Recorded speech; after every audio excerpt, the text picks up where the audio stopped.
Good afternoon and welcome to Lunchtime Series, where we add value to people's lives, happening every Wednesday and Thursday on ebizradio.com. You can catch the Lunchtime Series on all major podcast channels today.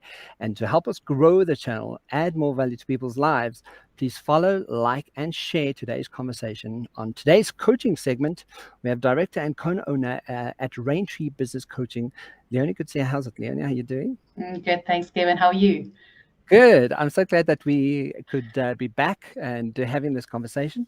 Um, we are speaking about an interesting topic today, which when you mentioned it, I was like, yeah, that's quite cool. That's and then I started like going through stuff and looking at stuff and I was like, oh my goodness, I have so much to say about it. But I'm gonna like fall straight into the door here and kind of go, okay, tell us what we're talking about, and for you, what was this? Why was this an important? Because then I'll share my side and what I was thinking. Yeah, we're going to have to keep ourselves on track today, right? Yes. So, what we decided on was to chat about moving from desperation into deserving. Yeah. And the reason why we said moving from that horrible, hopeless place of desperation into deserving is I've been observing and listening, and both of us work a lot with clients currently, and we just listen to the dialogue and we observe and we notice what we are coaching on. And it almost feels like life has been hanging for the last couple of months. It's just like the deal has been hanging and it's just not closing. I've got so many leads in the pipeline, but nothing is coming through. We've got this amazing marketing plan, but it's just as if it's not hooking my clients. I've got PO numbers from clients and still they're not paying. It's almost like people are stuck in this limbo for the last couple of months. And what is happening, what is showing up in our clients is that feeling of they're out of control. They start losing that self-trust and the self-belief. We are stepping into that horrible place of becoming needy or hopeless. The frustration and the anger that this causes, or for some people, it's fear and anxiety, where they just go, oh my greatness, are we going to make target? Will I be able to pay salaries at the end of the month?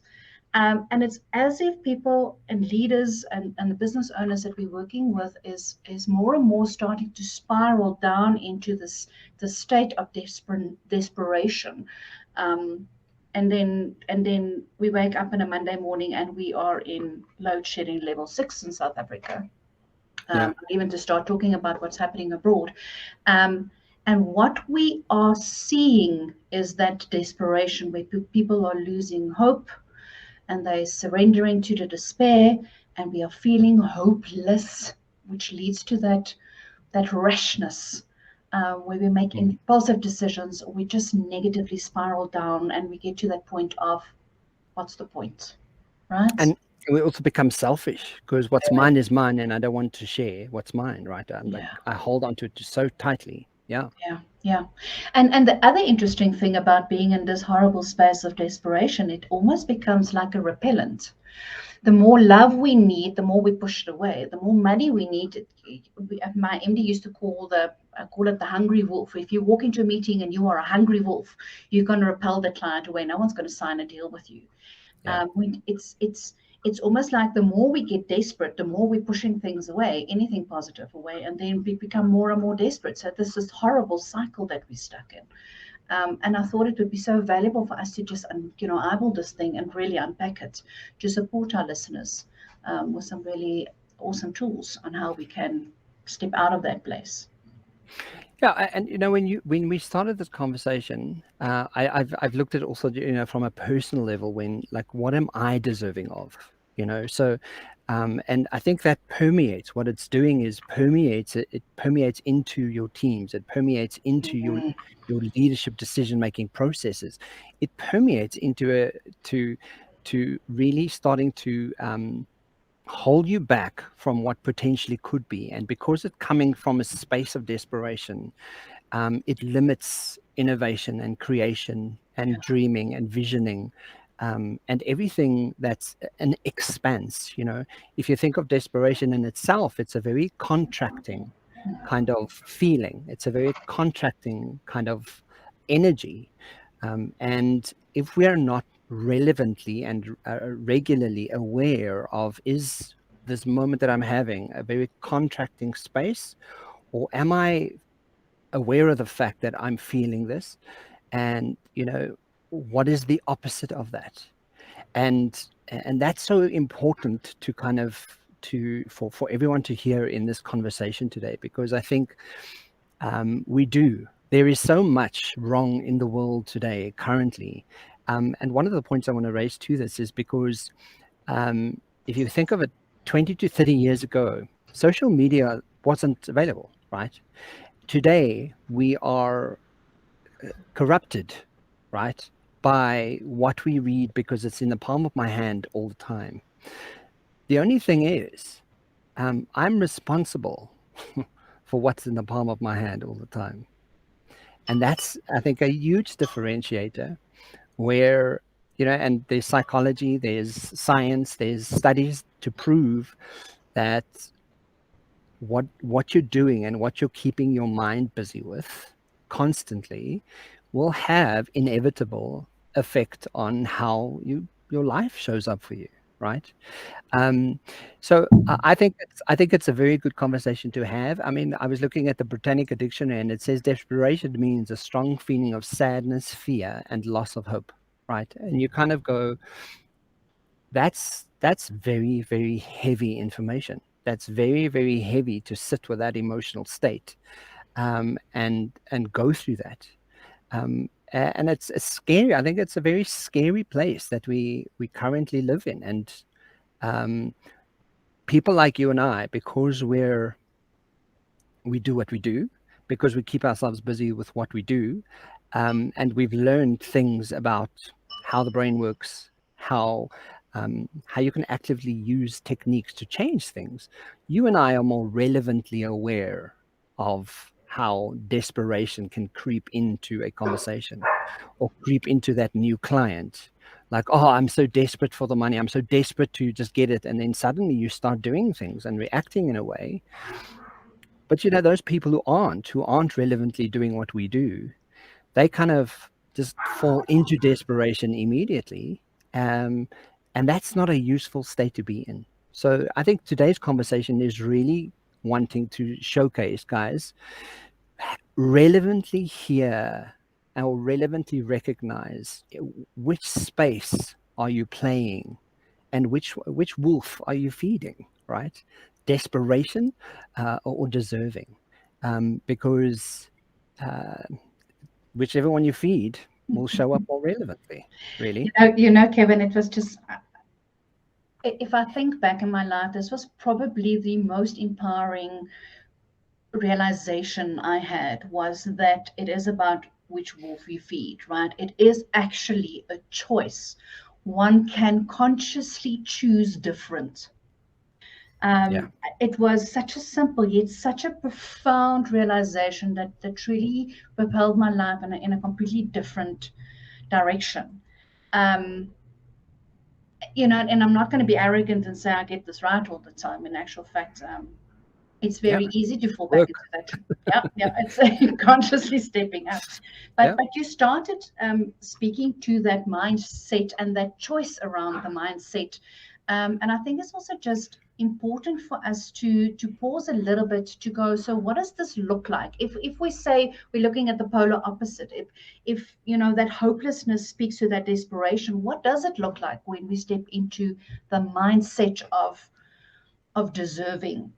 And Merriam-Webster speaks to having good qualities that deserves praise and support. And what I found very important here was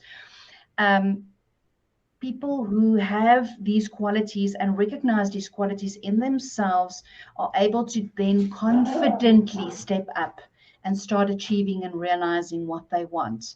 And it really, for me, confirms that this is a mindset, a muscle. I always speak to that muscle that we built in that way of thinking. But when we step into that mindset of deserving, what starts showing up for us as leaders in the world, and for anybody else, is we look at challenges differently, where we see a challenge and instead it feels like it's knocking us deeper into the ground. Suddenly we feel resilient and we feel more confident and flexible to take it on. We are able to look at it from a different mindset. We're able to ask for help. We trust ourselves, and we believe that we can overcome that.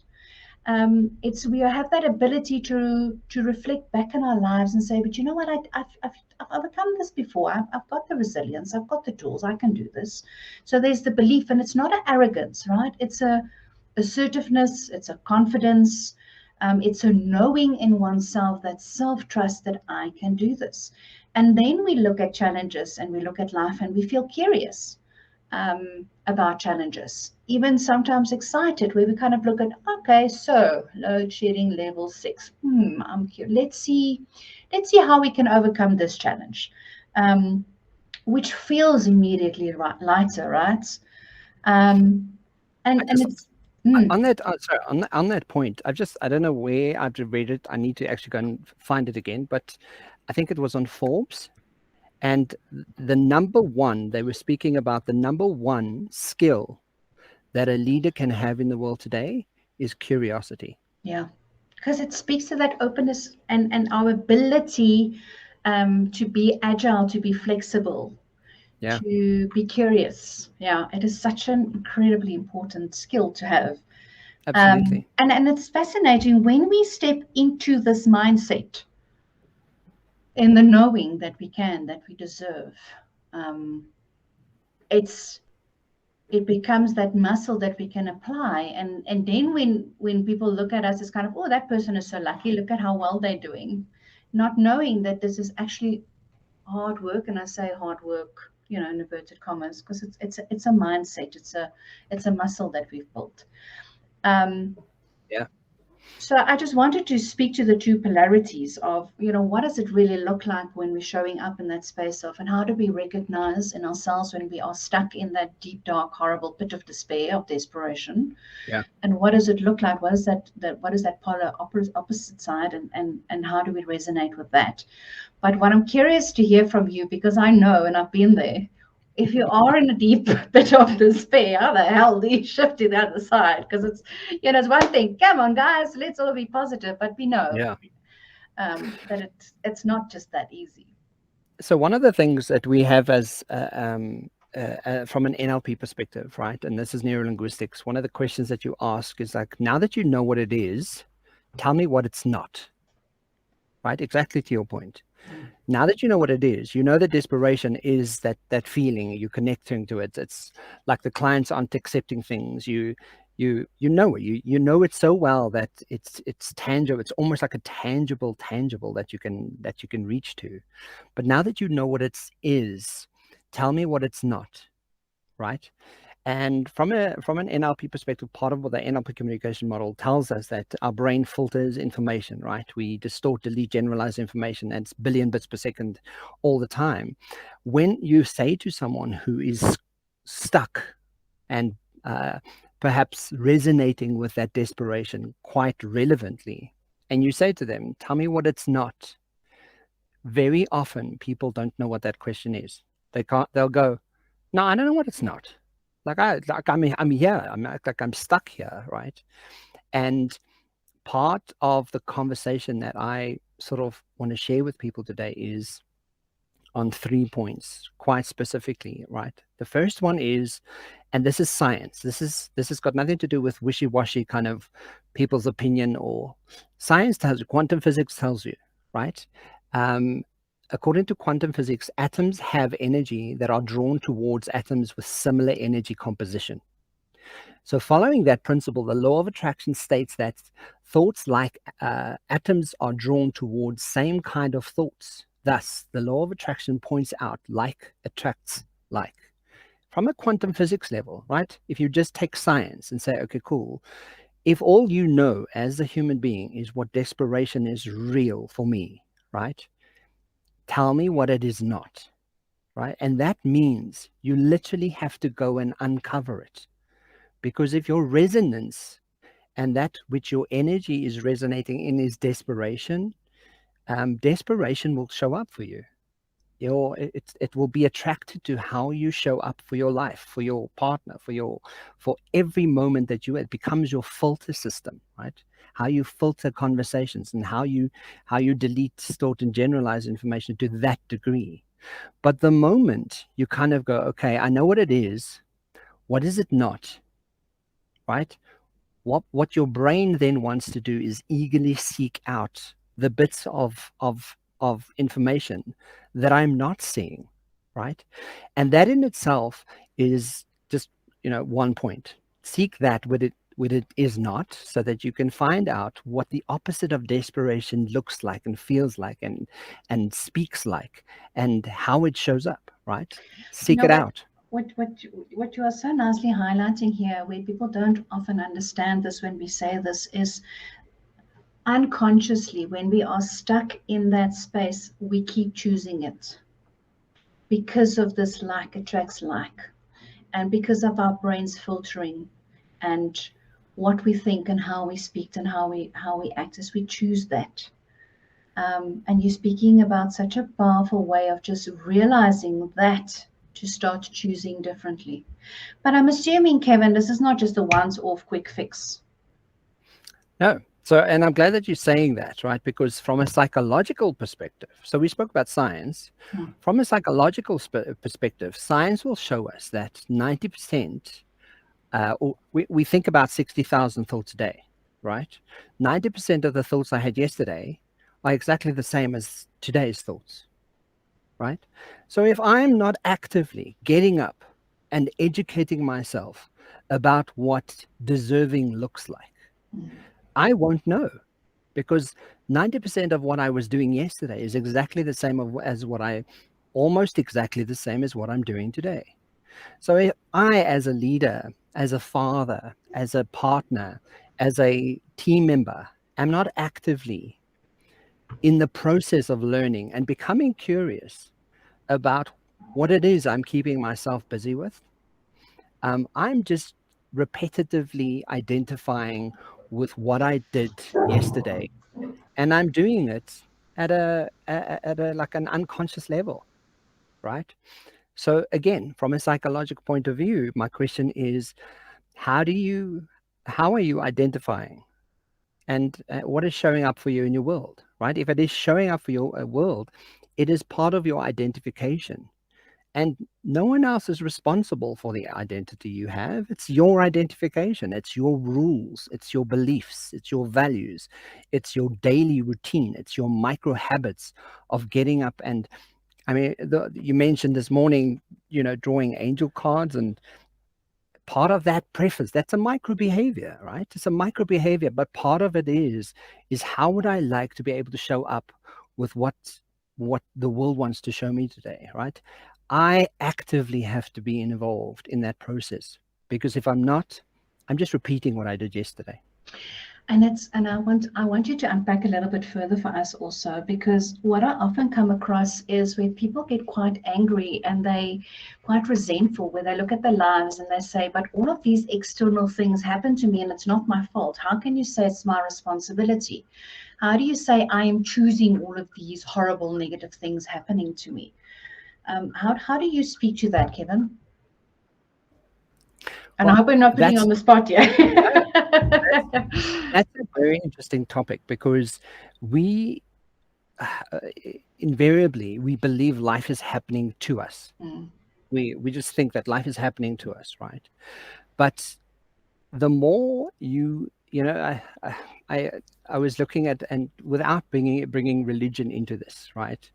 It says in the Bible, but it says it in many religious books: seek the kingdom within, right? And very often what we do is we have an external locus of control. We have this external examples showing up for us in our lives, and we're going, oh yeah, it's because of you, it's because of you, it's because of you. Deeper into psychology, also have to ask the question, the perception of your world is the projection of your world. So that which you perceive is also what it is you're projecting into the world, right? And you can't take science out of the equation of you're an observer of what's showing up for your world, right? And if you're not actively part of and parcel of the dialogue, the self-talk, the belief systems, the values, um, the leadership skill, the self-regulation, the EQ, if you're not actively involved in all of these things, your world will show up for you with what your mind is busy with, right? And there's so much evidence to showcase that and to prove that, right?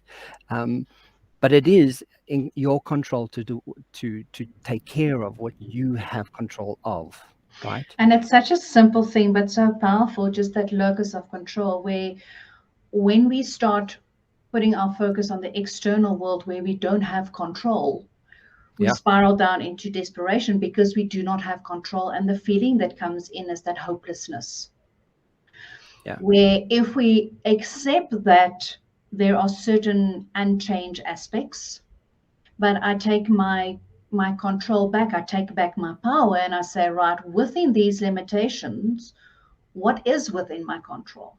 What are yeah, the changes that I can bring? What can I do? Immediately we step back into that deserving mindset of curiously exploring and playing and brainstorming, yeah, and positively creating a future that we want to live in, right? absolutely. What is sometimes harsh is that reality that you have unconsciously chosen to get stuck into the victim space and blame everything around you to give you permission to stay here. And that's a harsh reality to face. But, when we are ballsy enough to make ourselves so vulnerable, that is such a powerful gift where we're then able to take back our power and say, right, but let's look at this. And how do I step back into that deserving space and that So control space? because the opposite conversation is also true. You can also go, okay, well, this is my life, so I'm victim to this life, Mm, right? And again, it comes back to what you brought up earlier: is you have the choice. You yeah. have the choice to say, this is my life. What am I going to do about it? Right? So who do I need to speak to? What do I need to learn? What do I need to change? How do I get up? How do I show up? How do I change my daily routine? What do I keep myself busy with on a daily basis? Right? What am I Um, thinking? What am I speaking? yeah, and it also speaks to that uh, the very obvious belief systems that you hold, right? A very important part of really getting a grip on deserving, right? It has everything to do with your internal dialogue, and one of the very obvious thing that comes to mind, and very often when we do any coaching intervention, um, we'll unpack and say, okay, cool, tell me what's going on. What is it that's really, and eventually one of the questions I always have with a coaching client is this belief something that is your belief, or is it a belief that's come from somewhere, right? Is it a parent that said this to you? Is it something you've learned in your family? Has it come through the ages? Like my grandfather was like this, and my father was like this, so Oh, I'm this like is this. that South African way of thinking about Yeah, things. Yep. yeah. It's Mm, and to add to that, we in government we have such a wonderful representation of what not to do, mm, right? So again, it kind of goes challenge the belief system and kind of step into a space where you can literally go, okay, so I have contrast. We know what it looks like, but what is the contrast of what I don't want to believe, right? And then actively get into that process of finding the contrast of that conversation as well, because then you're moving, and that's when you interrupt your brain, right? The moment you have that thought process, or you resonate, or you feel, oh, that desperation thing is coming on, literally interrupt it and get up and change the moment you're having, right? Mm. Change the environment, change the setting. And that's what we call it, a brain interruption, right? That interrupting pattern of usual kind of, because the moment you do that, you can you actively start getting involved with tackling this belief system. Mm. And you're going, okay, I'm aware of you now, because this comes down from, you know, when my mother said this and this and this, or my father said this and this, or whatever. And I'm aware of you now, and I want to find the opposite of what that is. And that is the beauty of what desperation does for us, because I We think people often, don't see that there is a beauty there. yeah. So what you're reminding me of is often when we catch ourselves when we are in reverse, we are in that desperation, the brain is spiraling, we're hooking into those old belief systems again. We can't just go to forward. It's like driving a car, right? You can't just go from reverse to forward. You're going to seize Yeah. the engine or the gearbox or the whatever. You have to go to neutral first. And that's why I'm loving what you're saying here. Is just to stop what you're doing, step away if you need to. But it interrupt that normal unconscious flow of the brain for you to step back into forward again. Yeah. But I want to come back. So in terms of stepping back, stepping out of desperation into deserving, you spoke to that. Um, you've spoken to the psychological. You've spoken to the science behind it. Won't you just quickly recap for us on the tools? So one of the exercises that I want to share with everyone is today, go home, or even today, if you are in your work environment, I want you to record 5 conversations that you're having. Right? Just push record on your phone and leave. And not because you're trying to check on other people, but record yourself, right? And just let it record. Let it record for, you know, a couple of hours if you can. And then go back tonight and reinvestigate. What is the language that predominantly comes out of your mouth? And why this is important is because the language, your brain is the precursor to what is coming out of your mouth, right? So your brain in itself will give you very clear clues of what you're full of. You know, wat die hart van vol is die loop die mond van oor, you know, that wonderful Afrikaans. And for those who don't understand, that is what the heart is full of, the mouth will run over, right? And it's a beautiful little exercise, and I've used this in teams, right? We doing a team session, and we're having a team's conversation, and everyone's talking, and all I do is sit there in observation, and I write down, I take notes of their language, right? And after an hour and a half, 2 hours, I say to them, guys, do you recognize that in these 2 hours you have said, we have a problem, this is the thing that we just can't change, and I don't know what the problem is. We need to stop doing this. We need to. They'll just relevant, and then people will add to it, and yes, and yes, but and yes, but or no, no, we can't. We can't actually know, because you know, and they're so negating throughout the process of why, because it will show you from as a person what your heart is full of, what your brain is languaging, but it will also show you the demeanor of your team. It will show you the culture, the team environment. You know, how do they group conduct think, right? that group thinking? Yeah, So powerful. and the I last, used to be a yes, but years ago in a brainstorm. Then they said, Leoni, you're not allowed to say yes, but at all, ever in a brainstorm, ever again. And it opened up curiosity.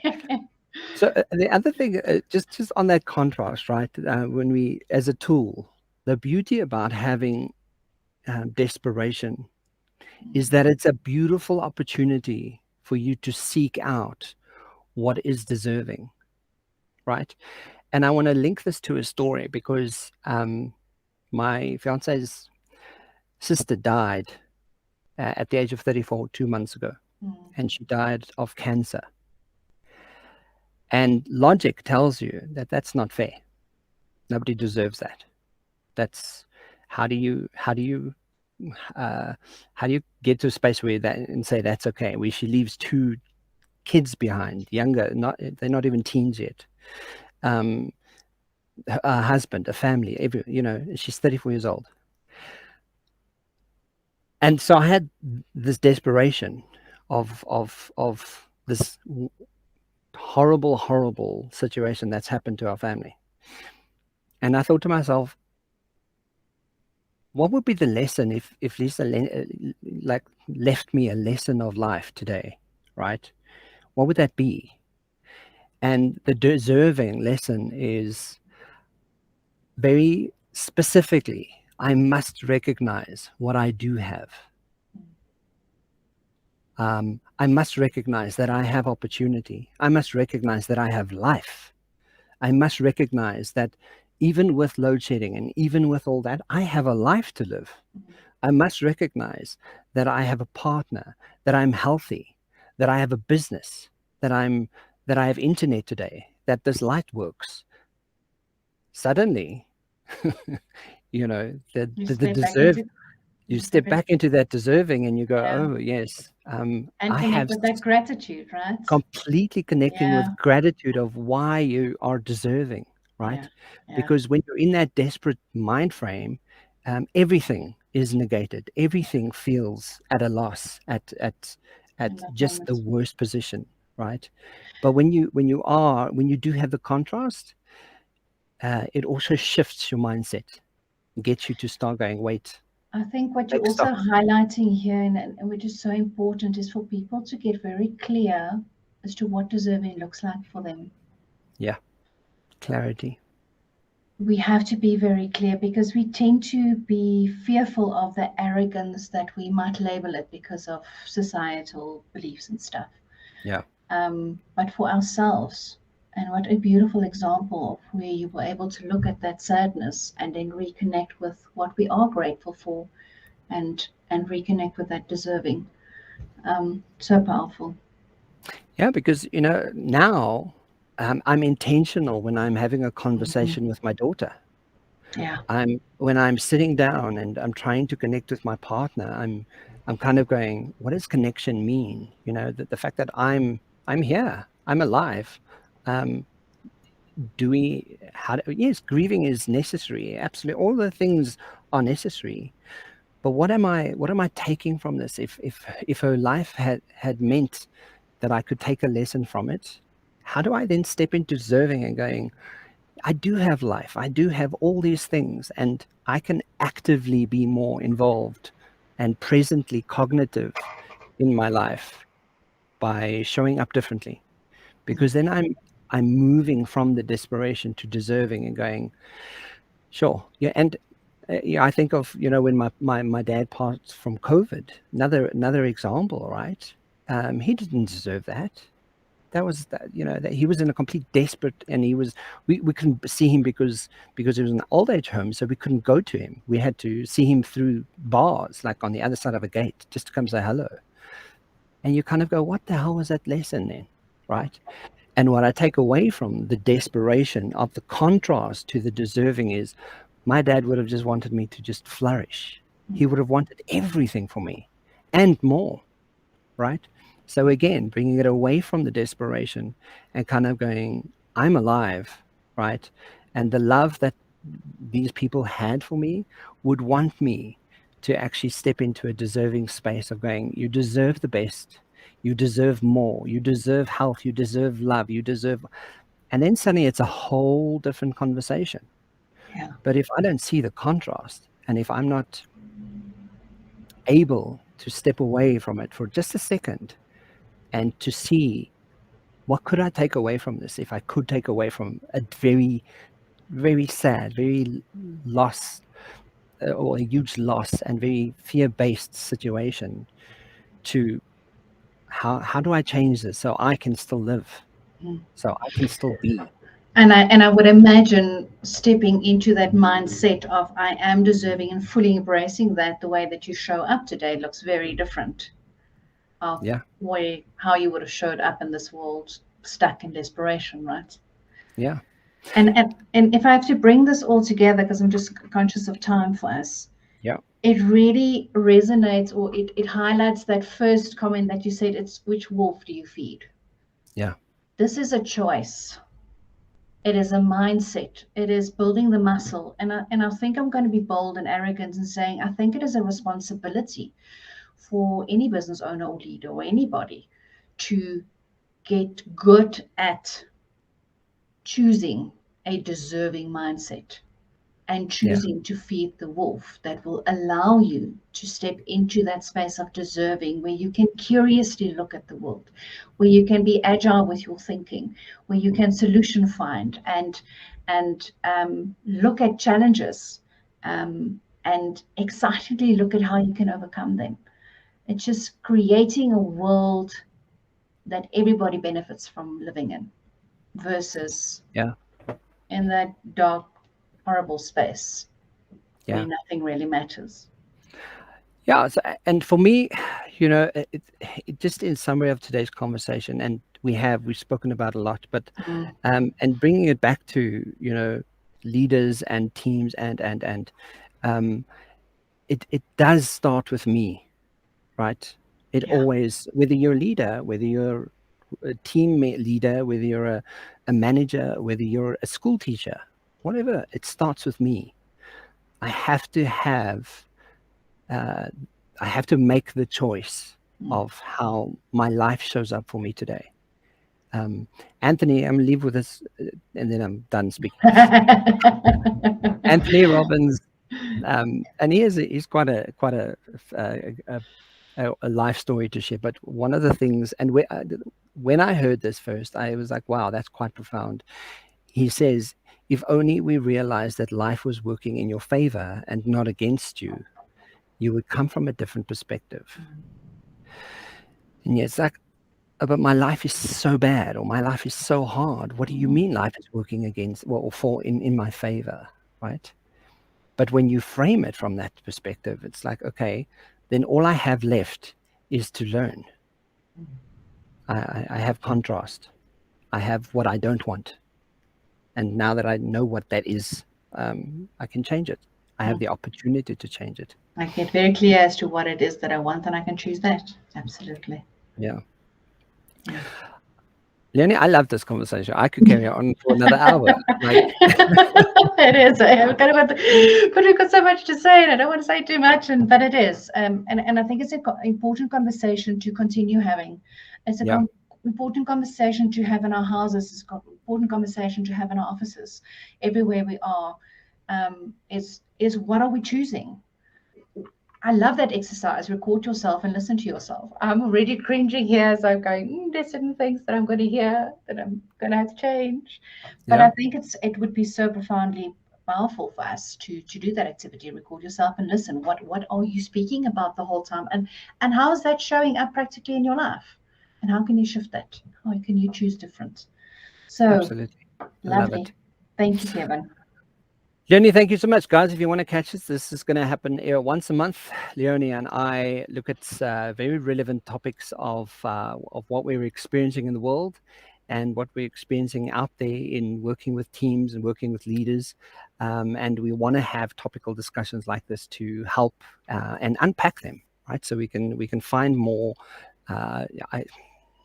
solutions and creations and innovations and ideas around them. So if you have any, please comment on the videos and share or email us, and get hold of us, because we are all our details are on all the social media. So get hold of us, talk to us, and let's have this conversation. Leonie, thank you so much. Have a wonderful day, and I'll chat to you soon. You too. Thank you, Kevin. Cheers for now. Bye Bye. bye.